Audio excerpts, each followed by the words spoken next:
Good afternoon, everyone. My name is Devansh Vashisht. I'm studying in Triple IT Shri City, and my degree is in Computer Science and Engineering. And the topic we're going to start is motion in straight line. तो आज हम लोग चलते हैं example solve करेंगे motion in straight line की। पहला question देखते हैं 3.1। 3.1 में क्या दिया गया है? Among the four graphs there is only one graph for which average velocity over the time period 0 to t can vanish for a suitable chosen time t, which one is it? अपन को पूछा गया कि इन चारों graph में से कोई एक ग्राफ है जिसमें मेरा जो एवरेज वेलोसिटी है वो जीरो है, अब वो कौन सा ग्राफ है? तो अब मेरा एवरेज वेलोसिटी क्या होता था? एवरेज वेलोसिटी में कह सकता हूँ total distance travelled, total displacement. ठीक है, total displacement upon total time taken. Average velocity था total displacement over total time taken. अब अपन चलो क्या करिए, ग्राफ चेक करना शुरू करते हैं। ठीक है, अब पहले अपन डी वाला डी पार्ट देखते हैं। डी पार्ट में क्या है, जो अपना डिस्प्लेसमेंट है। अब मेरे को क्या चाहिए कि मेरी एवरेज वेलोसिटी क्वेश्चन में कहते हैं कि कहाँ पे कोई एक ग्राफ जिसमें वो जीरो हो जाए, वैनिश बोला गया ना अपन को, तो मतलब वो जीरो कहना चाह रहे हैं। अब मेरा जीरो का मतलब क्या है? जीरो तभी हो सकता है या तो मेरा टाइम इनफाइनाइट हो जाए, पर ऐसे तो मेरे को कहीं पे दिया नहीं टाइम इनफाइनाइट हो जाए, या तो मेरा टोटल डिस्प्लेसमेंट जो है वो जीरो हो जाए। ठीक है, अब टोटल डिस्प्लेसमेंट का जीरो का मतलब क्या है कि वो जिस पोजीशन पे था टी टाइम के बाद भी अगर वो उसी पोजीशन पे है, तो इसको मैं कह सकता हूँ कि उसकी डिस्प्लेसमेंट जीरो हो गई। उसका डिस्टेंस तो कुछ हुआ होगा बट उसकी जो डिस्प्लेसमेंट होगी वो अपनी जीरो होगी। तो अब ये कौन से ग्राफ में ऐसा हो रहा है कि जिसमें मेरा डिस्प्लेसमेंट मतलब कि वो टी टाइम के बाद भी उसी पोजीशन पे है? तो अपन पहले डी के पॉइंट से देखते हैं। डी में देखो, ये जो समझ लो यहाँ पे मेरा कोई ऑब्जेक्ट था, उसने डी पार्ट, डी पार्ट में अपने को क्या है कि ऐसे दिया गया है। अब हम लोग इसमें देखें तो मेरा समझ लो ऑब्जेक्ट यहाँ से शुरू कर रहा है, यहाँ पे T is equal to zero पे, इस पॉइंट से शुरू किया इसने यहाँ पे। अब ये क्या है, धीरे धीरे धीरे धीरे इसकी पोजीशन चेंज होती जा रही है। मैं ये देख सकता हूँ कि कोई भी पोजीशन पे, कोई भी पॉइंट पे इसकी जो पोजीशन है वो सेम नहीं हो रही। ठीक है, देखो ना, ये ऐसा है, अपन को लग रहा है कि स्ट्रेट हो जाएगा बट ये स्ट्रेट नहीं हो रहा है। इसका जो एक्सेलरेशन है कम हो गई है, इसलिए जो ऑब्जेक्ट है वो धीरे धीरे मूव कर रहा है, उसकी डिस्प्लेसमेंट कम हो गई है। यही अगर हम लोग अब सी ग्राफ देखें तो इसमें कंटिन्यूसली जो उसकी पोजीशन है वो कम होती जा रही है, कहीं पे भी उसकी पोजीशन सेम नहीं है। पोजीशन सेम होने का मतलब क्या है कि समझ लो कुछ ऐसा हो जाए, मेरे पास ये मेरा ग्राफ है, तो समझ लो कुछ ऐसी जगह समझ लो मेरा ग्राफ होता टाइम के साथ, तो मैं क्या दे सकता हूँ? ऐसे मत देखो, चलो समझ लो ये ग्राफ है। ठीक है, तो मैं क्या देख रहा हूँ कि टी इज इक्वल टू, ये टी1 टाइम था और ये समझ लो टी2 टाइम था।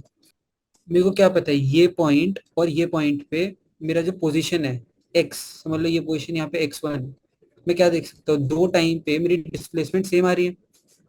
और मेरी डिस्प्लेसमेंट सेम आ रही है, इसका मतलब क्या है?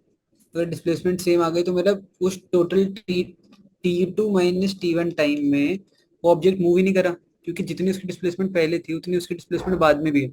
तो टोटल डिस्प्लेसमेंट मेरा जीरो हो जाएगा। और अगर मैं टोटल डिस्प्लेसमेंट जीरो मतलब एवरेज वेलोसिटी जीरो, मतलब मेरी एवरेज वेलोसिटी वैनिश हो गई। यही मेरे को क्वेश्चन में पूछा गया है। तो अब ऐसा वाला मतलब समझ रहे हो, ये जो उल्टा बेल कर्व है ये कहाँ पे बन रहा है? ठीक है, ये देखो, हम लोग अगर ये देखें सी पार्ट, सी पार्ट में नहीं बन रहा, डी पार्ट में नहीं बन रहा। मैं अगर बी पार्ट देखूँ तो बी पार्ट में देख रहे हो यहाँ पे, बी पार्ट में क्या है, ऐसा सा ग्राफ है, ऐसे टाइप का ग्राफ है। तो मैं क्या देख सकता हूँ, समझ लो ये x1 मान लेता हूँ मैं। ठीक है, और समझ लो ये जीरो से लेके ये टाइम मान लेते हैं टी। अपन को टी तो कहा नहीं है था कि टी हम लोग कुछ भी ले सकते थे यहाँ। तो मैं क्या देख रहा हूँ, ये जीरो, ये टी1 मान लो, चलो ये हम लोग इसको जीरो मान लेना, हम लोग ये जीरो है। तो मैं क्या देख रहा हूँ कि ये जीरो टाइम पे, और ये मान लेते हैं हम लोग टी, टी टाइम पे यहाँ पे था ये। ठीक है, और ये जो x1 है डिस्प्लेसमेंट ये इतनी है। तो मैं क्या देख रहा हूँ कि जीरो टाइम पे इसकी डिस्प्लेसमेंट कितनी थी x1, और टी टाइम के बाद इसकी डिस्प्लेसमेंट कितनी हो गई, सेम ही रह गई। अगर इसकी डिस्प्लेसमेंट सेम रह गई तो मैं क्या कह सकता हूँ, इससे मैं कह सकता हूँ कि इसकी जो टोटल डिस्प्लेसमेंट है वो जीरो है। तो टोटल डिस्प्लेसमेंट जीरो है तो इसकी एवरेज वेलोसिटी कितनी होगी? एवरेज वेलोसिटी इसकी होगी जीरो। तो इस क्वेश्चन का जो अपना आंसर है वो होगा B part. Just a second. तो पहले क्वेश्चन का अपना जो आंसर है वो है बी। ठीक है, तो अपन क्वेश्चन देखते हैं 3.2। 3.2 का क्या दिया गया है? A lift is coming from the 8th floor and is about to reach the 4th floor, taking ground floor as origin and positive direction upward for all quantities, which one of the following is correct? तो अपन को क्या बोला गया है कि अपनी lift है वो 8th फ्लोर से नीचे की तरफ आ रही है, और हमको बोला कि हमने ग्राउंड को ले लिया ओरिजिन, और जो ऊपर की डायरेक्शन है ये होगी मेरी पॉजिटिव। तो अब मेरे को एक्सेलरेशन, डिस्प्लेसमेंट और वेलोसिटी पॉजिटिव होगी, नेगेटिव होगी या फिर जीरो होगी, ये पूछा गया। ठीक है। तो अगर मेरी समझ लो जो लिफ्ट है, ये लिफ्ट नीचे आ रही है, अगर ये नीचे आ रही है तो इसका जो डिस्प्लेसमेंट का डायरेक्शन है वो नीचे की तरफ है। अगर डिस्प्लेसमेंट का डायरेक्शन मेरा नीचे, तो मतलब मेरा एक्स क्या होगा, लेस देन जीरो होगा। कि ये अपन क्वेश्चन में दिया गया है ना कि करते हम लोग जितने भी अपवर्ड डायरेक्शन है उसको पॉजिटिव ले रहे हैं, तो मतलब मेरा डिस्प्लेसमेंट का डायरेक्शन हो गया नेगेटिव। अब मैं बात करूंगा अगर वेलोसिटी की, तो वेलोसिटी क्या है, मेरा ऑब्जेक्ट जो है नीचे की तरफ जा रहे हैं।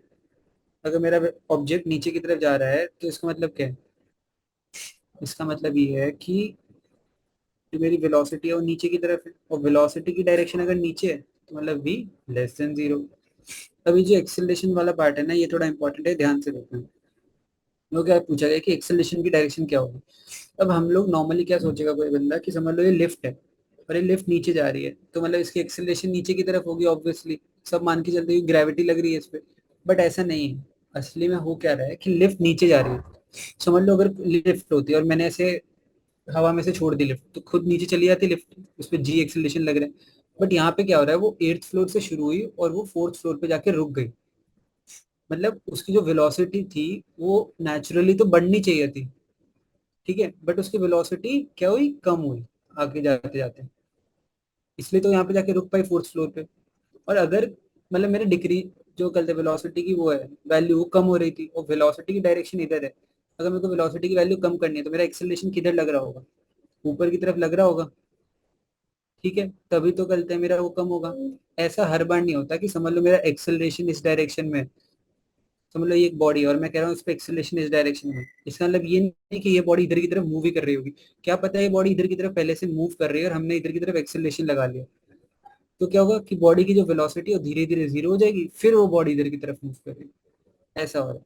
तो यहाँ पे क्या होगा, जो मेरा एक्सेलरेशन है वो पॉजिटिव हो जाएगा क्योंकि उसकी डायरेक्शन कहाँ पे आएगी, ऊपर की तरफ। तो मेरा जो 3.2 है इसका आंसर होगा a greater than zero, b less than zero, and x less than zero. ठीक है, इतना सबको समझ पड़ा, आंसर है मेरा ए पार्ट। अब मैं बात करूंगा 3.3। A lift is coming from 8th floor and is just about to reach the 4th floor. नहीं, ये वाला तो नहीं कर गया था। In one dimension motion instantaneous speed v satisfies 0 to v। दोनों क्या पूछा गया, पहला ऑप्शन है अपन को the displacement in the time t must always take non negative values. ठीक है, फिर अपन को दिया गया the displacement x in time t satisfies this, the acceleration is always a non negative number and the motion has no turning point। तो अगर हम लोग इसमें देखें तो अपन को दिया 1D मोशन, ठीक है, 2D में नहीं हो रहा है सब कुछ। और अपन को दिया इंस्टेंटेनियस स्पीड जो है वो मेरी 0 से v के बीच में है। तो displacement must always have non negative values. ये तो अपना गलत है, अपना क्यों डिस्प्लेसमेंट नॉन नेगेटिव वैल्यू क्यों नहीं हो सकता। अगर मेरा समझ लो ऑब्जेक्ट ऐसे है, ठीक है, और जो मेरा ऑब्जेक्ट है ये हमेशा पॉजिटिव ही जाएगा, ये किसने कहा, ऐसे जरूरी तो है नहीं, क्यों नॉन नेगेटिव भी तो जा सकता है। वो समझ लो मेरा ये वी नॉट है, ठीक है, और मेरे को क्या दिया गया है? ये जो मेरी स्पीड दी गई है, तो सबसे इंपॉर्टेंट चीज है ना क्वेश्चन में नोट करने वाली, जो ये अपन को दी है वी जो है वो स्पीड है। मतलब अपना स्पीड क्या होता था, स्पीड जो होता है वो होता है अपना मैग्नीट्यूड, और वेलोसिटी क्या होता है अपना, वेलोसिटी होता है अपना मैग्नीट्यूड विद डायरेक्शन। सब पता है अपन को। तो अगर हम लोग देखें तो समझ लो मेरा इसका अपन को मैग्नीट्यूड दिया 0 से लेके जो उसका मैग्नीट्यूड है वो वी नॉट होगा। तो क्या पता वो उसका जो मैग्नीट्यूड है, क्या पता उसकी जो डायरेक्शन, अपन को तो मैग्नीट्यूड डायरेक्शन तो पता नहीं है, क्या पता उसकी डायरेक्शन इस साइड को, समझ लो मैं इधर को पॉजिटिव मान लूँ, तो क्या पता उसकी डायरेक्शन इधर की तरफ हो वी नॉट। तो मैं क्या कहूँगा, इसकी जो वैल्यू नेगेटिव हो गई, तो मैं कह सकता हूँ कि जो स्पीड है मेरी, मतलब जो मेरा वो है डिस्प्लेसमेंट है वो नेगेटिव हो गया क्योंकि वो इस साइड की तरफ जा रहा है। तो मतलब मेरा जो ए ऑप्शन है ये तो गलत हो गया। अब मैं अगर बी ऑप्शन देखूँ, बी ऑप्शन में क्या दिया है, the displacement X in time T satisfies minus V naught T, जो मेरा डिस्प्लेसमेंट होगा, समझ लो मेरा टी टाइम है। अब ये लोग ने मेरे को दिया है कि जो मेरा एक्स है वो माइनस वी नॉट टी से वी नॉट टी के बीच में होगा।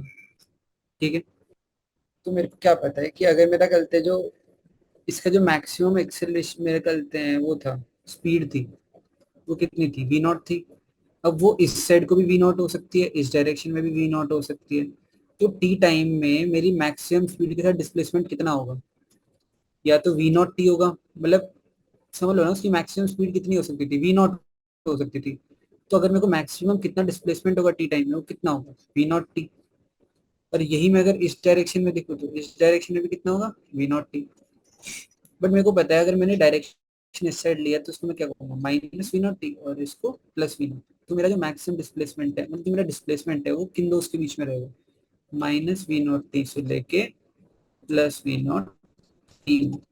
अब यहाँ पे हमने सिर्फ ग्रेटर देन क्यों लिखा, ग्रेटर देन इक्वल टू क्यों नहीं लिखा, ये इसलिए नहीं लिखा क्योंकि अपनी जो वेलोसिटी है वो वी नॉट से हमेशा कम है, वी नॉट के इक्वल नहीं है। ठीक है, अगर ये यहाँ पे वी नॉट के इक्वल दे दी होती तो हम लोग यहाँ पे ये लिख देते हैं, यहाँ पे इक्वल टू का साइन भी डाल देते हैं। ठीक है, इतना सबको समझ पड़ा। तो जो मेरा 3.3 है उसका आंसर क्या है, उसका आंसर है मेरा सी, सी नहीं सॉरी, बी। एक बार हम लोग सी पार्ट देख लेते हैं। अपन लोग क्या कहें, acceleration is always a non negative number. ये किसने कहा, मेरे को तो दी आएगी जो मेरी इंस्टेंटेनियस स्पीड है वो जीरो से बी के बीच में रहेगी। अब क्या पता वो हमेशा वो जीरो से शुरू हो और वी तक जाती रहे, या फिर क्या पता वो शुरू तो पॉजिटिव डायरेक्शन में हो बट वो नेगेटिव हो जाए और वो पीछे की तरफ जाने लग जाए। कि अपन को तो पता है ना वो जीरो से भी है बट उसकी डायरेक्शन तो चेंज हो ही सकती है, पहले वो आगे जा रही है एकदम से पीछे जाने लग जाए। तो इसलिए जो मेरा आंसर है वो है बी, जो सी पार्ट है गलत है। यहाँ पे कह रहे the motion is no turning point, ऐसा कोई जरूरी तो नहीं है। क्यों, क्योंकि समझ लो पहले ही आगे की तरफ जा रहा था। फिर मैं अगर कह दूं मेरी वेलोसिटी नेगेटिव हो गई तो यहाँ पे टर्न होगा क्योंकि मेरा एक्सेलरेशन नेगेटिव हो गया, और ये टर्न होगा और ये पीछे की तरफ जाने लग जाएगा। ठीक है, तो मतलब इसमें मेरे टर्निंग पॉइंट भी आ सकते हैं इस क्वेश्चन में, मतलब इस उसमें कंडीशन में। इसलिए जो मेरा आंसर है 3.3 का वो है बी। अगला क्वेश्चन देखेंगे अपन। अगला क्वेश्चन है 3.4। अगले क्वेश्चन में दिया है a vehicle travels half the distance L with speed v1 and the other half distance with speed v2। तो अपन को पूछा गया है क्या, अपन को पूछा गया है कि एवरेज स्पीड कितनी होगी। ठीक है, अपन को पता है उसने पहले हाफ डिस्टेंस को ट्रैवल करने में टाइम t1 लिया, मैं मान लेता हूँ। ठीक है, तो मेरे को पता है टाइम क्या होगा मेरा, डिस्टेंस अपॉन स्पीड। तो पहले हाफ को अगर उसने ट्रैवल करने में टाइम लिया है t1, तो हाफ डिस्टेंस मतलब l/2, ये मेरा डिस्टेंस अगर समझ लो टोटल डिस्टेंस l है, तो अपन हाफ डिस्टेंस कितना हुआ l/2। और स्पीड कितनी है, स्पीड है मेरी v1 पहले हाफ डिस्टेंस। तो ये मेरा टाइम लगा है फर्स्ट हाफ डिस्टेंस को कवर करने में, हाफ डिस्टेंस।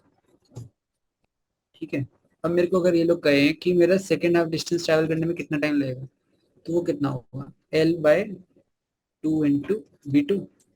ये मेरा टाइम लगेगा सेकेंड हाफ को कवर करने में। अब मेरे को पता है कि मैं मान लेता हूँ कि टोटल टाइम कितना लगा, total time is equal to होगा मेरा t1 प्लस t2। और टोटल टाइम कितना होगा l/v, जो मेरी टोटल स्पीड होगी, इज इक्वल टू t1 कितना है मेरा l/2v1 प्लस l/2v2। ये आ जाएगा मेरे पास। अब यहाँ से अगर मैं कंपेयर करूँ तो यहाँ से 1/v, यहाँ से मतलब एल एल एल काट दिया तो 1/, इज इक्वल टू क्या हो गया, 1/v इज इक्वल टू आ जाएगा मेरे पास 1/2 ब्रैकेट में 1/v1 प्लस 1/v2। अब ये देखो हम लोग अगर इसको यहाँ से मैच करने की कोशिश करें तो कोई भी मेरा ऑप्शन है वो मैच नहीं होगा। इसको अपन किसी और फॉर्म में लिखने के तरीके से ट्राई करते हैं। तो अपन 1/v is equal to 1/2 v1 plus v2 on v1 v2 आ जाएगा। तो इसको अपन कैसे लिखते हैं, v is equal to 2v1 v2 upon v1 plus v2। तो जो मेरी एवरेज स्पीड आएगी कितनी आ जाएगी, 2v1 v2 v1 plus v2। और इसे अपन मैच कर लेते, कौन सा ऑप्शन मैच कर रहे हैं, कौन सा ऑप्शन मैच कर रहे हैं, सी ऑप्शन। आंसर 3.4 का, 3.4 का आंसर क्या है अपना, सी। ठीक है, इतना सबको समझ पड़ा। अब अपन देखेंगे 3.5। अपन को दिया गया है the displacement of a particle is given by x is equal to t minus two का whole square where x is in meters and t is in seconds. The distance covered by the particle in the first 4 seconds is, अपन को distance कितना cover किया गया 4 second में, और अपन को displacement का formula दिया। अपन को क्या पता है कि अगर अपन को पता है x is equal to T minus two का होल स्क्वायर दिया, ठीक है, तो यहाँ से अगर मैं वेलोसिटी निकालूं तो वेलोसिटी क्या है, टू टी माइनस टू। अपन ने क्या किया, ने अपन को क्या पता है v is equal to D X by D T. तो यही मैं अगर d of t minus two का होल स्क्वायर करूंगा बाई डी टी, तो ये टू बाहर आ जाएगा। अपन को समझ लो इसका अगर डिफरेंशिएशन करना है तो कैसे करते थे, जो पावर है वो आगे आ जाती है और पावर माइनस वन हो जाता था। तो ये टू टी माइनस टू, और यहाँ पे टू माइनस वन कितना देगा, पावर वन। तो two into T minus one, और यही से मैं एक्सेलरेशन निकाल लूँ तो एक्सेलरेशन क्या आ जाएगी, एक्सेलरेशन आ जाएगी मेरी टू इंटू, अब यहाँ पे पावर करते हैं वन है, वन मल्टीप्लाई किया आगे, और यहाँ पे वन माइनस वन कर देंगे, वन माइनस वन जीरो।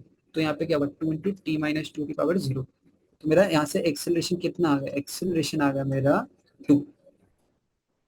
अब यहाँ से कुछ रिजल्ट देखो, यहाँ से अपन को क्या दिख रहा है, जो मेरी वेलोसिटी है वो मेरी क्या है, two of T minus to, जो मेरी टाइम के साथ चेंज हो रही है। और अगर मैं इसकी बात करूँ एक्सेलरेशन की, एक्सेलरेशन कितना है मेरा, एक्सेलरेशन आ रहा है मेरा 2 मीटर पर सेकेंड। तो अब यहाँ से मैं अगर ग्राफ बनाऊं वेलोसिटी वर्सेस टाइम का, तो वो कैसा बनेगा। अपन को पता है मेरा जो वेलोसिटी है वो है टू टी माइनस टू। तो अगर मैं ग्राफ देखूं तो अगर मैं यहाँ पे टी इज इक्वल टू, समझ में, को कहाँ से कहाँ तक की बात करनी है, अपन को बात करनी है जीरो से लेके फोर तक की। Distance covered in the first 4 second पूछा गया ना अपन को, जीरो से फोर की बात करेंगे। जब मैं यहाँ पे जीरो रखूंगा टी, तो यहाँ पे वैल्यू क्या आ रही है, -4। ठीक है, अगर मैं यहाँ पे करते हैं समझ लो, रख दूंगा टी की वैल्यू टू रख दूँ, मेरे को पता है यहाँ पे मेरे टू पे वैल्यू आ जाती है zero, two minus two zero हो जाएगा। टी इक्वल टू टू पे मेरी वेलोसिटी कितनी आई, जीरो। और यही मैं अगर टी रख दूँ फोर, तो मेरी वेलोसिटी कितनी आ जाएगी, +4। तो अगर मैं पॉइंट्स को मैच कर दूँ तो मेरा ये ग्राफ बन जाएगा, ऐसा सा ग्राफ बनना है मेरा वेलोसिटी वर्सेस टाइम का। अब अगर मैं, मेरे को क्या पूछा गया, मेरे को एवरेज, मेरे को डिस्टेंस निकालना है पहली चीज, से मेरे को स्पीड नहीं निकालना, मतलब मेरे को वो नहीं निकालना, डिस्प्लेसमेंट नहीं निकालना। तो अगर मेरे को डिस्टेंस निकालना है तो मेरे को वेलोसिटी नहीं, मेरे को स्पीड चाहिए। डिस्प्लेसमेंट, डिस्टेंस की तो कोई डायरेक्शन नहीं होती। तो अगर मेरे को स्पीड चाहिए तो मैं वेलोसिटी को अगर मैं स्पीड के फॉर्म में कन्वर्ट कर लूँ तो मेरे को क्या मिल जाएगा, मेरे को मिल जाएगा डिस्टेंस डिस्प्लेसमेंट की जगह। तो मतलब मैं क्या कह रहा हूँ, मेरा करते हैं वेलोसिटी और स्पीड में फर्क क्या होता है, स्पीड की कोई डायरेक्शन नहीं होती। ठीक है, तो मतलब वो हमेशा पॉजिटिव ही रहेगा। तो मैं अगर इसको ऐसे बना दूं ग्राफ को, सेम ही हो जाएगा ग्राफ, क्योंकि देखो ना जितना नीचे था उसको अपने पॉजिटिव कर दिया, बस वैल्यूज तो सेम ही होंगी उसकी। इसलिए हमने जो ग्राफ है उसको चेंज करके ऐसे बना दिया, क्योंकि अपनी देखो ना जितना नेगेटिव है उतने मैंने ऊपर पॉजिटिव कर दिया, तो क्या हुआ, सिर्फ डायरेक्शन चेंज कर दिया अपन ने, डायरेक्शन होती नहीं है उसकी कोई भी। तो अगर अब मेरे को यहाँ से निकालना है कि मेरा टोटल डिस्टेंस कितना ट्रैवल किया है, टोटल डिस्टेंस ट्रैवल क्या होगा मेरा, टोटल डिस्टेंस ट्रैवल होगा मेरा एरिया अंडर द ग्राफ। मेरे को पता है ये टू है, ये फोर है। अगर मेरे को पता है ये मेरा टू है और इसकी हाइट होगी, वो हाइट कितनी होगी, हाइट होगी फोर, और ये मेरा डिस्टेंस टू। तो अगर मैं एरिया अंडर द ग्राफ निकालूंगा वेलोसिटी टाइम का, तो मेरे को मिल जाएगा distance. Area under the graph कैसे होगा, two into area of triangle, area of triangle. अब नॉर्मली आता है हम लोग कहेंगे कि टू इंटू क्या लिखा है, ये देखो अपने यहाँ पे area of the under the graph क्या होगा, एक तो ये वाला ट्राइंगल और ये वाला ट्राइंगल का एरिया। और अपन को पता है ये जो दो ट्राइंगल है ना अपने, ये दोनों के दोनों क्या है, आइडेंटिकल है। तो मैं क्या कर रहा हूँ, मैं एक का ट्राइंगल का एरिया निकाल रहा हूँ और उसी को टू से मल्टीप्लाई कर देता हूँ। तो मैंने यहाँ पे क्या किया, देखो ना ये पहले तो आइडेंटिकल क्यों है, देखो दोनों टू टाइम 2 सेकंड के लिए चल रहे हैं और दोनों की हाइट कितनी है, फोर। और मेरे को पता है एरिया ऑफ ट्राइंगल कितना होता है, एरिया ऑफ ट्राइंगल होता है मेरा half into base into height. मेरे को पता है इसका जो बेस था वो टू था और हाइट फोर थी, तो दोनों का जो एरिया होगा वो तो सेम ही होने वाला है, इसलिए मैंने सीधा टू इंटू लिख दिया। ठीक है, मैं एरिया निकालूंगा, एरिया होगा 2 × 1/2, बेस कितना है 2 और हाइट कितनी है 4। तो यहाँ से अगर मैं देखूँ तो यहाँ से मेरे पास टोटल डिस्टेंस कितना आ रहा है, डिस्टेंस आ रहा है मेरे पास 8 मीटर। कितना पड़ा सबको समझ, क्या हुआ, एकदम समझ पड़ गया, एकदम इजी क्वेश्चन था। तुम एक बार क्वेश्चन जब करो ना तो पहले ये देख लेगा तुमको पूछा गया है क्या। डिस्टेंस पूछा गया है, डिस्प्लेसमेंट पूछा गया है, स्पीड पूछी गई है, वेलोसिटी पूछी गई है। ये जो तुम्हें वो है ना कि अपन को पूछा गया है वो बताना बहुत, सबसे पहले वही देखा करो, कि उसी से बहुत ज्यादा कंफ्यूजन तुम्हारी वो हो जाएगी। अपन बात करेंगे क्वेश्चन नंबर 3.6 के बारे में, 5 अपन देख लें। क्वेश्चन 3.6 की बात करें, at a metro station a girl walks up stationary escalator in time t1. If she remains stationary on the escalator, then the escalator takes her up in time t2. The time taken by her to walk up on the moving escalator is. ये देखो ये question अच्छा है, इसको अपन पहले imagine थोड़ा अलग तरीके से करते हैं। समझ लो मेरे पास, चलो ऐसा करो, तुम स्विमिंग करने गए, ठीक है, ये है तुम, ठीक है, और तुम कर रहे हो स्विमिंग, और ये था पानी। अब मैं क्या कह रहा हूँ कि समझ लो तुम यहाँ पे खुद मूव कर रहे थे वी वेलोसिटी पे, पानी एकदम स्टेबल था, पानी मूव नहीं कर रहा था, ठीक है। अब तुम स्विमिंग कर रहे हो, तुम वी वेलोसिटी से आगे जा रहे हो। तो मैं क्या कहूंगा, तुम अगर वी वेलोसिटी से आगे जा रहे हो, तुम्हारी वेलोसिटी अगर मेरे को कोई पूछे तो कितनी होगी वी, ठीक है। यही अगर समझ लो मैं कह दूं कि पानी भी आगे की तरफ मूव कर रहा है V1 से, और तुम भी मूव कर रहे हो आगे V से, ठीक है। तो टोटल वेलोसिटी कितनी होगी, टोटल वेलोसिटी हो जाएगी तुम्हारी कितनी, V + V1, क्योंकि पानी भी तो V1 से मूव कर रहा था और तुम भी V से मूव कर रहे हो, तो टोटल वेलोसिटी हुई V + V1। अब यही इस क्वेश्चन में भी कहा गया। अपने क्वेश्चन में क्या पूछा गया, at a metro station a girl walks up a stationary escalator in time t1। समझ लो ये है मेरा एक एस्केलेटर, ठीक है, ये एक मेरा वो एस्केलेटर मान लेते हैं, और यहाँ पे तुम हो। मेरे को क्या कहा गया है कि तुम ऊपर जा रहे हो, कहते हैं अगर तुम लोग देखो एक स्टेशनरी एस्केलेटर है, तो वो जो लड़की है वो कितने टाइम में चढ़ जाती है ऊपर, t1 टाइम में, ठीक है। अपन को तो लड़की टाइम चढ़ जा रही है t1 टाइम में, और मैं मान लेता हूँ इसकी जो लेंथ है, इसको इतना ऊपर चढ़ने में टाइम l लेंथ है, ये t1 टाइम में ऊपर चढ़ जा रही है, तो मतलब इसकी जो वेलोसिटी होगी वो कितनी होगी, l/t1, ठीक है। और मेरे को क्या कहा गया है, और मेरे को कहा गया है कि पहले तो जब ये इसके साथ मूव कर रही थी तभी t1 टाइम में पहुंच गई। अब ये लोग कह रहे हैं कि समझ लो एस्केलेटर चल रहा है, पहले क्या था कि ये ऊपर चल रही है और एस्केलेटर रुका हुआ है, तो मतलब ये ऊपर से चढ़ रही है जैसे सीढ़ियों पे चढ़ते हैं। अब अपन अपन को सेकंड में दिया गया है कि गलत है, तुम लोग एस्केलेटर पे जाके खड़े हो गए, अब एस्केलेटर तुम्हें खुद ऊपर लेके जा रहा है, उसमें कितना टाइम लग रहा है, उसमें t2 टाइम लग रहा है, एल डिस्टेंस को कवर करने में t2 टाइम लग रहा है। देखो कंफ्यूज नहीं होना, पहले अपने दो कंडीशन दी गई है क्वेश्चन। एक कंडीशन अपन को क्वेश्चन में दी है कि समझ लो एस्केलेटर रुका हुआ था और तुम ऊपर 20 स्पीड से चले गए। अब अगर तुम 20 स्पीड से ऊपर चले गए तो टाइम कितना लगेगा, t1 टाइम दिया गया है, तो उसकी स्पीड कितनी थी मतलब तुम्हारी, अपन को एल डिस्टेंस कवर करते हुए टाइम लगा था t1, ये अपन को क्वेश्चन में दिया गया, तुम्हारी स्पीड कितनी हुई v/t1। अब अपन को दिया गया है कि समझ लो तुम एक एस्केलेटर ऊपर जा रहा था, तुम उसमें जाके खड़े हो गए और तुम्हें टाइम ऊपर पहुंचने में कितना लग गया, तुम्हें t2 टाइम लग गया, तो जो मेरी वेलोसिटी होगी वो कितनी होगी, l/t2, ठीक है। और ये वेलोसिटी किसकी है, ये वेलोसिटी मेरी तो नहीं है, ये है velocity of escalator, velocity of escalator, तो मेरे को पता है ये होगी मेरी वेलोसिटी ऑफ गर्ल, ठीक है। अब सेकंड क्वेश्चन मतलब मेरे को जो फाइनल क्वेश्चन पूछा गया है वो कह रहा है कि समझ लो पहले में क्या था कि मैं जा रहा था, दूसरे में क्या था कि सिर्फ एस्केलेटर जा रहा था। अब वो कह रहा है कि समझ लो तुम दोनों ऊपर जा रहे हो, तुम भी अपनी वी वेलोसिटी जा रहे हो और एस्केलेटर भी अपनी v2 वेलोसिटी से ऊपर जा रहा है, तो कितना टाइम लगेगा। तो मेरी जो टोटल स्पीड होगी वो कितनी हो जाएगी, v1 + v2। अपन ने ये वाली पानी वाली कंडीशन में देखा था v + v1 हो गया था, वैसे v1 + v2। अब मेरे को v1 क्या पता है, v1 है मेरा l/t1, और मेरा v2 क्या है, v2 है मेरा l/t2। तो यहाँ से अगर मैं फाइनल वेलोसिटी निकालूं तो यहाँ से मैं फाइनल वेलोसिटी कितनी आ जाएगी, फाइनल वेलोसिटी आ जाएगी मेरी l1/t1 + 1/t2। अब मेरे को क्वेश्चन में क्या गया, क्या है मेरे को क्वेश्चन में निकालना है कि टाइम कितना लग रहा है इसको ऊपर जाने में, ठीक है। तो मैं मान लेता हूँ ये वेलोसिटी को मैं कैसे लिख सकता हूँ, टोटल डिस्टेंस कवर कितना किया गया l, और टोटल टाइम लगा इसको t, is equal to L 1/t1 plus 1/t2। अब मेरे को पूछा गया है कि टाइम कितना लग रहा है, तो मैं यहाँ से एल से एल काट दूंगा, तो टाइम मेरा क्या आ जाएगा, टाइम मेरा आ जाएगा, समझ लो मैं यहाँ पे स्टार्ट यहाँ से 1/t is equal to 1/t1 plus 1/t2। तो यहाँ से 1/t की वैल्यू क्या आ रही है, t1 plus t2 upon t1 t2, cross multiply कर दिया बस मैंने और डिनोमिनेटर कॉमन आ गया। तो यहाँ से मेरे पास t की वैल्यू क्या आ जाएगी, t1 t2 upon t1 plus t2। एकदम इजी सवाल था ये।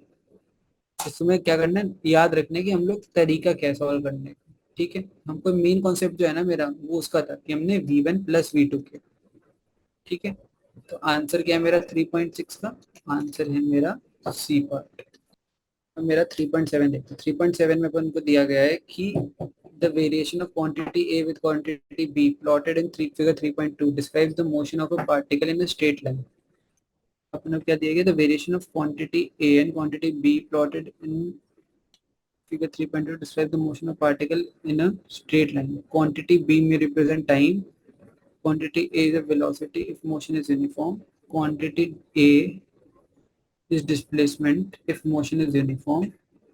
Quantity a is velocity if motion is uniformly accelerated. हमें क्या है कि क्वांटिटी पहला ऑप्शन दी, क्वांटिटी बी में भी में रिप्रेजेंट टाइम, सही बात है। क्या पता कि ऐसा भी तो हो सकता है ना कि समझ लो अपन को दो क्वांटिटीज दी गई है ए और बी, और मेरे को क्या है ए और बी कुछ भी हो सकती है, और ये मोशन इन स्ट्रेट लाइन है। तो क्या पता ये टाइम हो और ये डिस्प्लेसमेंट हो, और ये बॉडी ऐसे बस मूव कर रही है। स्टार्टिंग में ये डिस्प्लेसमेंट x1 होगी, फिर बस ऐसे मूव करती आ रही है, क्या पता। तो ये जो पहला ऑप्शन है वो तो सही है, क्वांटिटी बी में रिप्रेजेंट टाइम। सेकंड है quantity a is velocity if motion is uniform. अगर समझ लो मेरा जो मोशन है वो यूनिफॉर्म है, ठीक है, मोशन यूनिफॉर्म है मतलब मेरी वेलोसिटी जो होगी वो क्या है, वो मेरी कांस्टेंट होगी, ठीक है। और अगर मेरी वेलोसिटी कांस्टेंट है तो मेरा वेलोसिटी वर्सेस टाइम का जो ग्राफ है वो ऐसे बनना चाहिए था, बट यहाँ पे ग्राफ कैसा बन रहा है, यहाँ पे ग्राफ बन रहा है ऐसा। तो मतलब जो मेरा बी ऑप्शन है वो गलत है। याद रखना जब मोशन यूनिफॉर्म होता है ना, इसका मतलब जो है मेरी वेलोसिटी जो है वो मेरी कांस्टेंट है, ठीक है। अपन को क्या दिया गया, quantity is displacement if motion is uniform. ये जो ऑप्शन है ना ये अपना सही है। क्या पता समझ लीजिए जो ऑब्जेक्ट है ये ऐसे कॉन्स्टेंटली ऊपर जाता जा रहा है। मेरे को पता है जब मेरी वेलोसिटी कांस्टेंट होती है तो मोशन यूनिफॉर्म होता है, ठीक है, मतलब वो कांस्टेंट वेलोसिटी से मूव करता जा रहा है। तो एक ऑब्जेक्ट स्टार्टिंग में x1 डिस्प्लेसमेंट पे था और उसको कांस्टेंट वेलोसिटी मिली, तो वो बस ऐसे ऊपर जा रहा है, देखो। और ये मैं कैसे कह सकता हूँ कि ये जो ग्राफ है इसकी वेलोसिटी जो होगी कांस्टेंट होगी, मेरे को क्या पता है, मेरा जो वेलोसिटी होता है वो होता है dx/dt। अब मैं यहाँ पे कोई भी पॉइंट ले लूँ, इसकी जो स्लोप आ रही है वो क्या आ रही है, ऐसे आ जाएगी। मैं क्या देख रहा हूँ, सबकी स्लोप जो है मेरी सेम है। मेरे को पता है अगर सबकी स्लोप सेम है इसका मतलब सबकी वेलोसिटी क्या है, सेम है। तो इसमें क्या कह सकता हूँ, इसमें कह सकता हूँ कि अगर ये डिस्प्लेसमेंट का ग्राफ है तो ये जो मोशन है ये यूनिफॉर्म है, ये सही बात है। तो जो मेरा सी ऑप्शन है वो सही। Quantity a is velocity if motion is अन नहीं यूनिफॉर्मली एक्सेलरेटेड। अच्छा, मेरे को क्या कहा गया है कि अगर समझ लो मेरा चलते हैं ये जो वो है, अगर मैं समझ लो एक्सेलरेशन वर्सेस टाइम का ग्राफ बनाऊं और मेरे को कहा गया है कि यूनिफॉर्मली एक्सेलरेटेड मतलब मेरा जो बॉडी है वो एक्सेलरेशन उसका ऐसे होगा, मतलब कांस्टेंट एक्सेलरेशन है। और मेरे को कह रहे हैं कि अगर मैं कह दूं कि ये मेरा वेलोसिटी वर्सेस टाइम का ग्राफ है, मतलब वो पूछ रहे हैं क्या मैं इसको वेलोसिटी वर्सेस टाइम का ग्राफ कह सकता हूँ।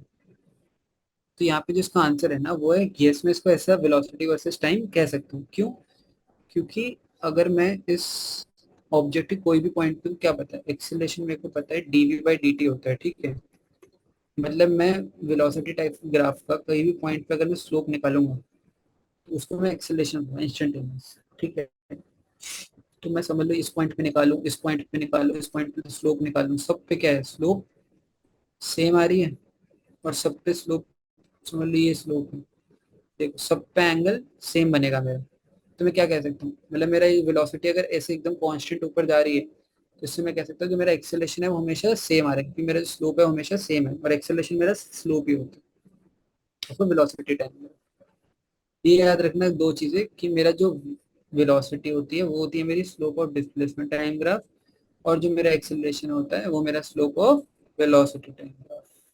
ठीक है, तो जो मेरा 3.7 है, इसका आंसर क्या है? A and C, sorry A C and D. ठीक है, इतना सबको समझ पड़ गया। अब अपन का क्वेश्चन कौन सा करना है? अपन को करना है क्वेश्चन 3.8। थ्री 3.8 में अपन को दिया गया graph of x versus time t is shown in figure 3.3, choose the correct alternative from below. अपन को ये डिस्प्लेसमेंट वर्सेस टाइम का ग्राफ है और अपन को इनमें से कौन सा ऑप्शन सही है वो पूछा गया। अपन को पहला ऑप्शन दिया था particle was released from rest at t is equal to 0। अगर मैं देखूँ यहाँ पे, तो मैं यहाँ पे क्या देख सकता हूँ? मैं यहाँ पे अगर देखूँ तो ये ग्राफ ऐसे शुरू हो रहा है। अगर मैं t इज इक्वल टू 0 पे देखूँ ना, तो ये ग्राफ थोड़ा सा देखो एकदम स्ट्रेट शुरू हो रहा है। ठीक है, अगर स्ट्रेट शुरू हो रहा है तो मैं ये डिस्प्लेसमेंट वाली टाइम ग्राफ की अगर स्टार्टिंग में स्लोप निकालूंगा तो एकदम ऐसे स्ट्रेट लाइन बन जाएगी इस डायरेक्शन में, और स्ट्रेट लाइन बन गई मतलब मेरा जो थीटा है वो 0। एंड अगर मेरा थीटा जो है वो 0 है तो इसका मतलब क्या है मेरा? इसका मतलब है जो मेरी वेलोसिटी है वो कितनी है? इसका मतलब है जो मेरा वेलोसिटी है वो है 0। अगर मेरी वेलोसिटी 0 है मतलब वो रेस्ट से स्टार्ट किया गया था, तो जो मेरा ए ऑप्शन है वो सही है। ये में पूछा गया है at B the acceleration is greater than 0। अब मेरे को क्या पता है जो मेरा बी है, यहाँ पे देखो इस पॉइंट पे ये जो बी है ये ऐसा वाला पॉइंट है, ये जो टॉप मोस्ट पॉइंट है, इसमें मेरे को पता है जो मेरी वेलोसिटी है वो कितनी होगी? 0, क्योंकि ये भी एकदम टॉप मोस्ट पॉइंट है और यहाँ पे स्लोप कितनी आ रही है मेरी? 0। तो अगर मेरी वेलोसिटी 0 है इस पॉइंट पे, तो जो मेरा हम लोग इंस्टेंटेनियस एक्सेलरेशन निकालेंगे, इंस्टेंटेनियस एक्सेलरेशन कितनी होगी मेरी? वो भी कितनी होगी? 0। तो इसलिए मेरा जो बी पार्ट है वो गलत है, क्योंकि मेरा एक्सेलरेशन ग्रेटर देन 0 नहीं बल्कि 0 होगा। फिर मेरे को सी पार्ट में दिया है see the velocity and acceleration vanish. देखो सी पार्ट क्या है? सी पार्ट जो है ना, उसमें मेरा जो ग्राफ है वो हल्का सा ऐसे हो रहा है, फिर ऐसे गया होगा। ठीक है, तो ये देखो ये भी एक पॉइंट बन गया ऐसा जिसपे मेरी स्लोप 0 आ रही है। एक पॉइंट है जिसमें मेरी वेलोसिटी फिर से 0 है और एक्सेलरेशन 0 है। और अगर एक्सेलरेशन और वेलोसिटी 0 है इसका मतलब क्या है? वो वैनिश हो। इसलिए मेरा ये वाला पार्ट जो है ये सही है। फिर अब मैं डी पार्ट देखूं, average velocity for the motion between A and D is positive. Average velocity for motion between A and D, D क्या है मेरा? ये वाला पॉइंट इज पॉजिटिव। अब मेरे को क्या पता है डी पॉइंट पे जो मेरा ग्राफ है, समझ लो मेरा ग्राफ ऐसे है, ये डी पॉइंट है, तो मेरी जो वेलोसिटी होगी वो ऐसे होगी, ये जो स्लोप होगा, तो मेरे को पता है ये मेरा 90 डिग्री से ऊपर एंगल है, तो मेरा tan ऑफ थीटा जो है मेरा वो क्या हो जाएगा? नेगेटिव हो जाएगा। और tan ऑफ थीटा अगर मेरा नेगेटिव हो गया उसका मतलब क्या होता है? उसका मतलब है जो मेरी वेलोसिटी है वो नेगेटिव। अब मेरे को क्या चला, जो मेरी वेलोसिटी है डी है, डी है, डी हम लोग लिख लेते हैं, इज लेस देन 0। और मेरे को क्या पता है velocity of A is equal to 0। तो मैंने अपन ने स्टार्टिंग में पढ़ लिया था कि कल हमने पहले वाले पार्ट में निकाल लिया था ना कि जो मेरा ए है वो 0 आया था, इसलिए मैंने यहाँ पे B of A is equal to 0 लिखी थी। तो हमने स्टार्टिंग में क्या पढ़ा था? Average velocity is equal to, हम इसको एक और तरीके से लिखते हैं, v final minus v initial upon total time taken. अपन को डी और ए के विषय पूछा गया, तो जो मेरी फाइनल है वो कितनी है? ए पे मेरी जो मेरी फाइनल है वो कितनी है? डी। मेरी डी पे वैल्यू क्या है? नेगेटिव। नेगेटिव माइनस अपने क्या गया? वे ऑफ इनिशियल, इनिशियल कितनी थी? 0 डिवाइडेड बाई टी। तो नेगेटिव टी तो मेरे को पता है हमेशा मेरा क्या होगा? टी जो है वो मेरा हमेशा होगा नेगेटिव, टी मेरा हमेशा पॉजिटिव होगा। और टी अगर मेरा हमेशा पॉजिटिव होगा मतलब मेरी जो ये वाली क्वांटिटी है ये हमेशा क्या होगी? नेगेटिव होगी। तो मतलब मेरा जो सी पार्ट है जो कह रहा है कि एवरेज वेलोसिटी हमेशा पॉजिटिव रहेगी, वो क्या होगा? वो गलत हो गया। ठीक है, इतना पड़ गया सबको समझ। अब मैं बात करूंगा ई पार्ट। ई पार्ट में क्या गया है? The speed at D exceeds that at e, speed at e exceeds e। अपन को यहाँ से क्या देखना पड़ेगा? अपन को देखना पड़ेगा, अब अपन की स्पीड की बात हो रही है, ठीक है, तो मेरे को पता है जो मेरी स्लोप है एट डी, अगर मैं उसका मैग्नीट्यूड लूँ, की स्पीड की बात हो रही है, वो मैं देखूँ ना तो मेरे को पता चलेगा कि स्लोप एट ई के बड़ी है। ठीक है, अगर मेरी स्लोप एट ई से बड़ी है, इसका मतलब मैं क्या कह सकता हूँ, जो मेरी हम लोग पहले कह सकते थे जो मेरी वेलोसिटी एट डी है ना, वो तो कम है मेरी वेलोसिटी ऑफ ई से। क्यों? क्योंकि यहाँ पे मेरी, अगर मैं वेलोसिटी ऑफ ई देखूँ तो पॉजिटिव, और डी की वेलोसिटी कितनी आएगी, नेगेटिव। बट यही अगर मैं मैग्नीट्यूड की बात करूँ ना, तो जो मेरी स्पीड ऑफ डी है ना, speed at D is greater then speed at, ठीक है, इस 3.8 क्वेश्चन है। इसका मतलब मेरा क्या है, इसका मतलब मेरा 3.8 जो है उसका आंसर क्या आ रहा है, ए सी एन ई। ठीक है, इतना पड़ेगा था समझ। अब मैं अगला क्वेश्चन देखता हूँ 3.9। अब मेरे को क्या पता है, मैं आप क्वेश्चन देखने वाला हूँ 3.9। 3.9 में अपन ने क्या दिया है, for one dimensional motion described by X is equal to 3.9, हमको दिया गया X is equal to T minus sine T. ठीक है, अब मेरे को पूछा गया है, उसके लिए मेरे को चार कंडीशन दिया है, अभी अपन को इसमें से बताना है कि कौन सी सही होगी।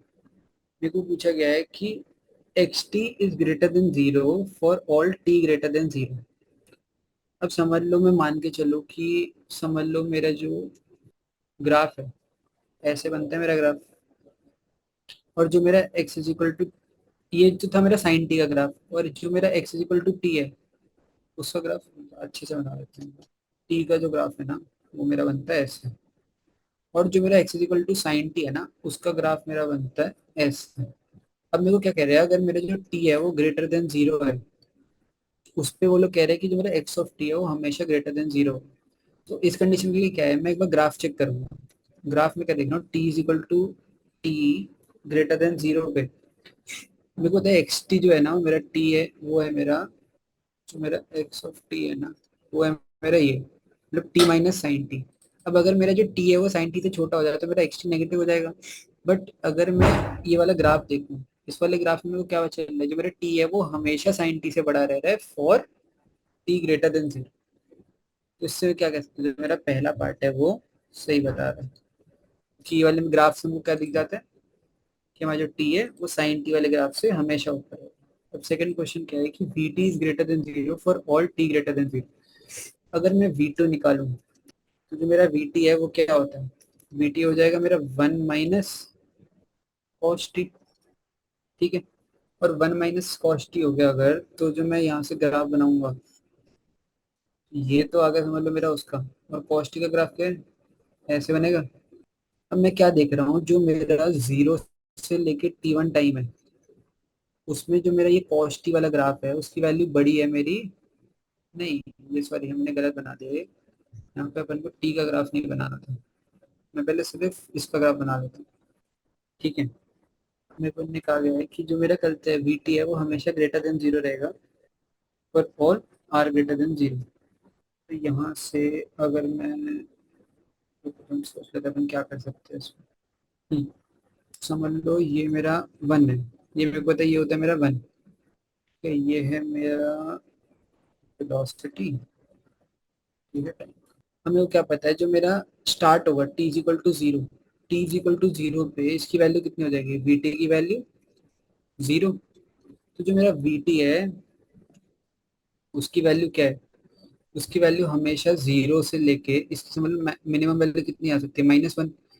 तो वी ऑफ -1, मतलब कॉस्ट की वैल्यू -1 पे वी टी की वैल्यू क्या हो जाएगी, 2। तो मेरे को, और इसकी मैक्सिमम वैल्यू कितनी हो सकती है, 2। क्यों? क्योंकि जब मैं वन माइनस पहले कॉस्ट कर रहा हूँ, अब मैं कॉस्ट की वैल्यू पॉजिटिव लूंगा अगर, तो हमेशा क्या होगा, वन में छोटा ही रहेगा वन से। और अगर मैं नेगेटिव ले लूँ तो वन से बड़ी भी हो सकती है, मैक्सिमम कितनी बन सकती है, 2। तो जो मेरा वी टी है ना, वो हमेशा कितने से कितना रहेगा, जीरो से लेके 2 के बीच में रहेगा।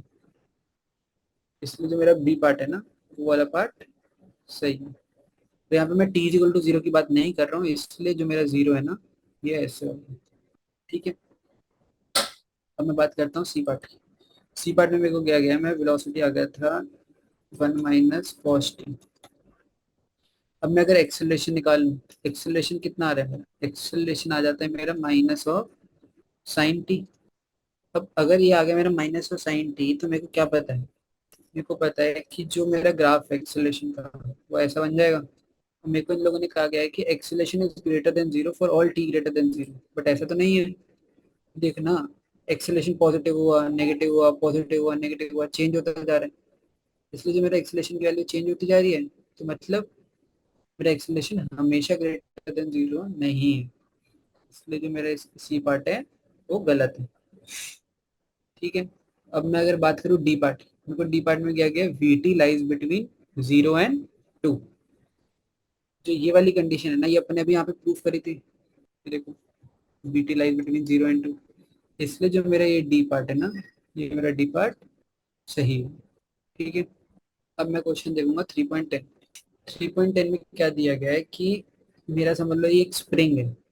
समझ लो ये मैंने एक रिजिड सपोर्ट था, ये समझ लो दीवार, रिजिड सपोर्ट का ना मैंने दीवार मान लिया। मैं क्या कह रहा हूँ, यहाँ पे एक स्प्रिंग लगा हुआ है, और ये स्प्रिंग मेरा कनेक्टेड है ये बॉक्स से। ठीक है। और मैंने क्या किया, मैंने इस स्प्रिंग को स्ट्रेच किया और रिलीज कर दिया। अब मैंने अगर समझ लो स्ट्रिंग को स्ट्रेच करके मैं यहाँ तक ले आया, समझ लो एक और बनाता हूँ मैं। और इस बार मैंने क्या किया, मेरी स्ट्रिंग थोड़ी स्ट्रेच हो गई और मैं इसको यहाँ तक ले आया। समझ लो ये पहले x1 तक स्ट्रेच था, इस बार ये कितना x2 तक स्ट्रेच कर दिया। ठीक है। अब मैं क्या कह रहा हूँ कि जब ये स्ट्रेच कर दिया तो मेरे को यहाँ पे चार कंडीशन दी। जो क्या दी, the magnitude of acceleration when just released is maximum. मतलब समझ लो ये जो मैक्सिमम मैंने ये वाला पार्ट है, अगर मैंने स्ट्रेच करके एकदम से छोड़ दिया तो वो कह रहा है कि जो मेरी एक्सेलरेशन है उस पॉइंट पे मैक्सिमम होगी। तो मेरे को पता है कि अगर मेरा एक स्प्रिंग है और उसको मैं एक्स डिस्टेंस स्ट्रेच कर दूँ, तो मतलब ये एक्स मेरा कितना होगा, x2 माइनस x1 होगा मेरा x, इतना मैंने उसको स्ट्रेच किया। अगर मैं उसको x2 माइनस x1 स्ट्रेच कर दूं, तो जो मेरा उस पर फोर्स लगता है minus A of x2 minus x1 लगेगा। मेरे को पता है ये वाला फोर्स लगेगा मेरा। और अगर मेरा ये वाला फोर्स पीछे की तरफ लग रहा है, तो मेरे को क्या पता है इसकी मैक्सिमम वैल्यू कब होगी, x2 माइनस x1 की maximum value, x2 minus x1 की वैल्यू कब मैक्सिमम होगी, जब मैंने इसको स्ट्रेच करके रखा था। तो मतलब मैं क्या कह रहा हूँ, जब मैं उसको छोड़ूंगा तो जो मेरा एक्सेलरेशन होगा वो क्या होगा, वो उस पॉइंट पे सबसे ज्यादा मैक्सिमम होगा। इसलिए मैं क्या कह रहा हूँ कि जब मैं उसको रिलीज करता हूँ ना, उस पॉइंट पे उस जो ऑब्जेक्ट है या फिर जो मेरा ये वो है मास है, इसका एक्सेलरेशन क्या है, मैक्सिमम होता है। फिर धीरे धीरे क्या होगा, धीरे धीरे जब मेरा एक्स यहाँ से ऑब्जेक्ट अंदर जाता जाएगा तो x2 माइनस x1 की वैल्यू क्या होगी, कम होती जाएगी, डिफरेंस की वैल्यू। पर जैसे उसकी डिफरेंस की वैल्यू कम होती जाएगी, तो मेरे को पता है कि करते हैं एक्सेलरेशन की वैल्यू कम होती जाएगी, एक्सेलरेशन की मैग्नीट्यूड की वैल्यू कम होती जाएगी। फिर ये जब इस पॉइंट पहुंचेगा तो इसकी वैल्यू कितनी हो जाएगी एक्सेलरेशन की, जीरो। फिर ये फिर से इधर की तरफ जाएगा और यहाँ पे आएगा, यहाँ पे आके रुकेगा। ठीक है। फिर ये वापस ऐसे टू एंड फ्रो मोशन होता रहेगा। मेरे को सेकंड पार्ट क्या दिया गया है, magnitude of acceleration when at equilibrium position is maximum.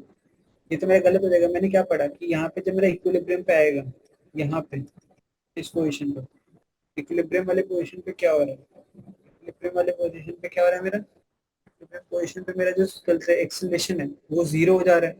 और जब मेरा एक्सेलरेशन जीरो हो जाएगा तब मैं मैक्सिमम तो है नहीं, मतलब उसके अंदर, इसलिए जो मेरा बी पार्ट है वो क्या होगा, वो हो जाएगा गलत।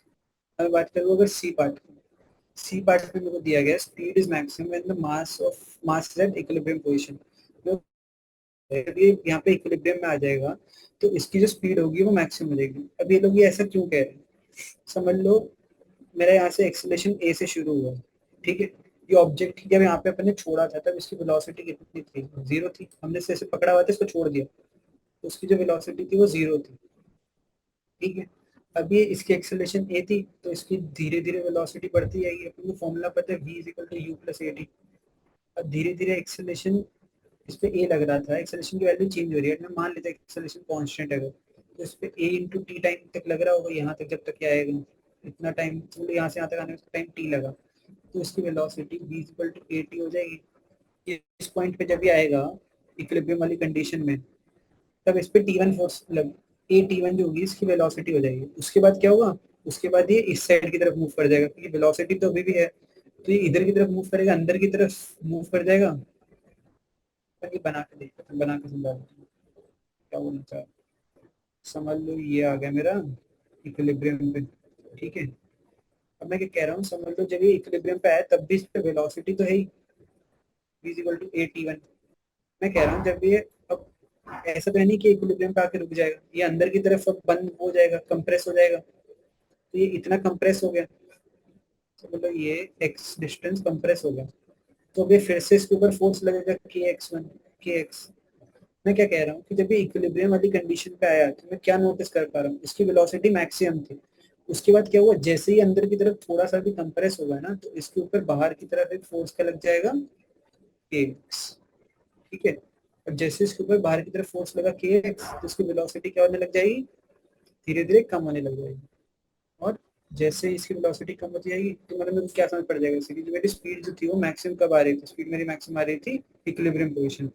यही अगर समझ लो मेरे क्वेश्चन में दिया होता कि वेलोसिटी, क्वेश्चन को मैंने चेंज कर दिया, मतलब क्वेश्चन मेरे को ऑप्शन में दिया velocity is maximum when mass is at equilibrium, क्या ये कंडीशन सही है? तो ये जो वो दिया है ना ऑप्शन, ये पार्शियली सही है। क्यों? क्योंकि समझ लो जब ये अंदर की तरफ आ रहा था तो इसकी वेलोसिटी की डायरेक्शन क्या है, इस डायरेक्शन में। अगर ये वेलोसिटी इस डायरेक्शन में और मैं मान लूं कि ये डायरेक्शन पॉजिटिव है, तो ये जो वेलोसिटी है उसकी डायरेक्शन नेगेटिव हो गई। तो मतलब मैं क्या कह रहा हूँ कि मेरी वेलोसिटी थी वो मिनिमम है इक्विलिब्रियम कंडीशन, क्योंकि वेलोसिटी इस डायरेक्शन में, मैग्नीट्यूड मैक्सिमम है बट डायरेक्शन उल्टी है, तो इसमें नेगेटिव में मैक्सिमम होगा। ठीक है, अब अगला में क्या दिया गया, magnitude of displacement is always maximum whenever speed is minimum. Displacement is always maximum whenever speed is minimum. जो स्पीड है मेरी मैक्सिमम है when mass is at equilibrium condition, ये मेरा सही। अब magnitude of displacement is always maximum whenever speed is minimum. अब ये ऑप्शन अपना जो है वो सही है। अब क्यों सही है अपन वो डिस्कस करते हैं। समझ लो ये वाली जो कंडीशन है, जब ये मैक्सिमम स्ट्रेच था, जब ये मैक्सिमम स्ट्रेच तो इसकी वेलोसिटी कितनी हो गई थी, जीरो हो गई थी। फिर जब यहाँ पे इसकी वेलोसिटी मैक्सिमम हुई तो इसका स्ट्रेच कितना था, जीरो। वही जब ये एकदम अंदर स्ट्रेच कर दूंगा मैं, कंप्रेस होगा जब ये, तब उसकी वेलोसिटी लास्ट में जाके कितनी हो जाएगी, जीरो। बट तब इसमें जो एक्सेलरेशन होगा सबसे ज्यादा लग रहा होगा, क्योंकि कंप्रेशन तो इधर की तरफ एक्सेलरेशन सबसे ज्यादा। तो मतलब जब ये सबसे ज्यादा कंप्रेस्ड होता है ना, तब इसका एक्सेलरेशन मैक्सिमम होता है और वेलोसिटी जीरो होती है। ठीक है, इतना बड़ा आपको समझ। तो ये वाला जो पार्ट है वो भी मेरा सही है। तो मैं क्या कह रहा हूँ, मेरा जो ए सी और डी वाला पार्ट है ये एकदम सही है, बाकी वाला जो बी वाला पार्ट है वो गलत है। ये वाला जो डायग्राम है ना, ये एकदम इजी समझ लेना कि मैं करना क्या चाह रहा था यहाँ पे। ठीक है, कि मैंने पहले उसके ऊपर स्ट्रेच करके दिखाया था, फिर हम लोग जब वो वापस आएगा तो वो थोड़ा सा कंप्रेस भी हो जाएगा, वो वाली कंडीशन में हमने बात करी। और ये जो यहाँ पे अपने क्या बात करी थी, स्पीड इज मैक्सिमम, अगर क्वेश्चन में होता तो क्या होगा। ठीक है, ये सबको समझ पड़ गया, ये अच्छा क्वेश्चन था। ये जो स्प्रिंग वाला कॉन्सेप्ट है ना, ये मैंने समझा दिया मेन मेन ऊपर ऊपर से कि हो क्या रहा है। ठीक है, तो आज गाइस हम लोग यहाँ तक ही करेंगे, 3.10 तक। इसके बाद हम लोग 3.11 से लेके 3.26 तक हम लोग अगले लेक्चर में करेंगे। Thank you guys for attending the lecture.